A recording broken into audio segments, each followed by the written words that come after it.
Dear brothers and sisters, today we hear in the Gospel two beautiful answers from Jesus to questions that were asked of him by people who were enthusiastic, who had seen, that there was some kind of a call in their lives to get out from where they were and to follow Jesus wherever he was going.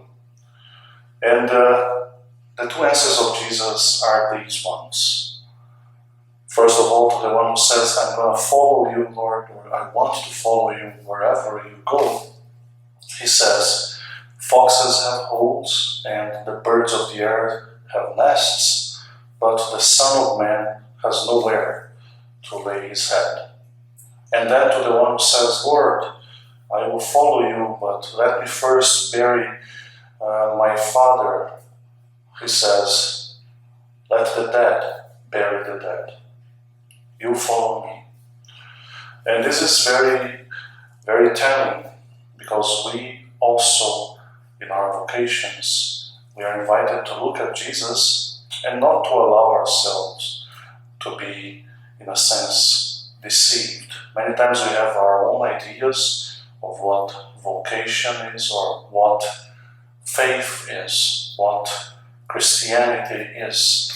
But Jesus tells us very, very boldly, if you want to follow me, there will be nowhere to lay your head but in God. Of course, I'm paraphrasing, but this is basically what Jesus is saying, right?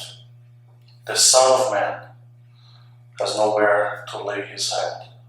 Meaning, on this earth, there is no securities in the eyes of Jesus in this life, but in God himself.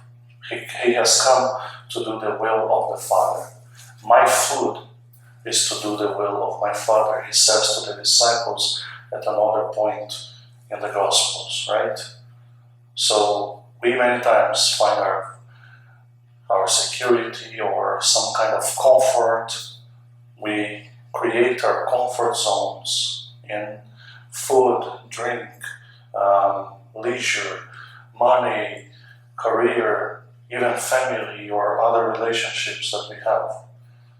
But Jesus says, beware of that, Our head needs to rest in God alone.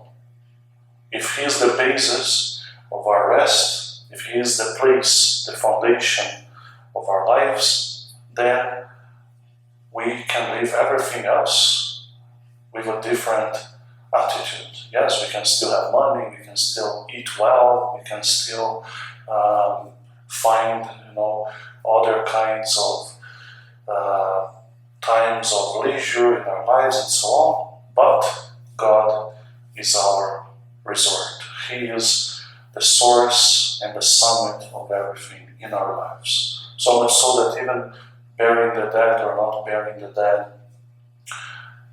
when it comes to terms of vocation, is not the end of anything. Because if you are following Jesus, he is the resurrection, he is the life.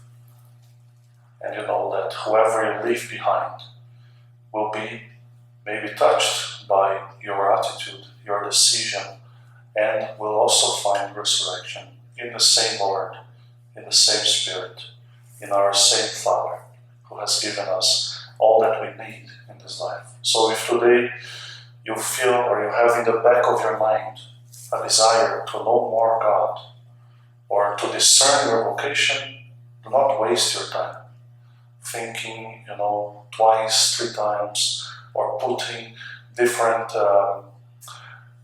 barriers or different, conditions to your vocation. No, go to the church, discern with your pastor, discern with a priest that is close to you, or a sister in a religious life, in a religious community, or a brother, and so on.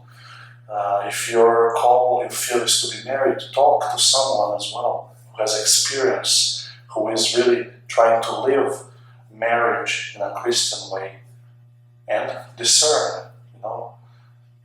Go, for instance, if you have anyone who has the desire to become a priest or feels like he might be called to become a priest, why not discern it?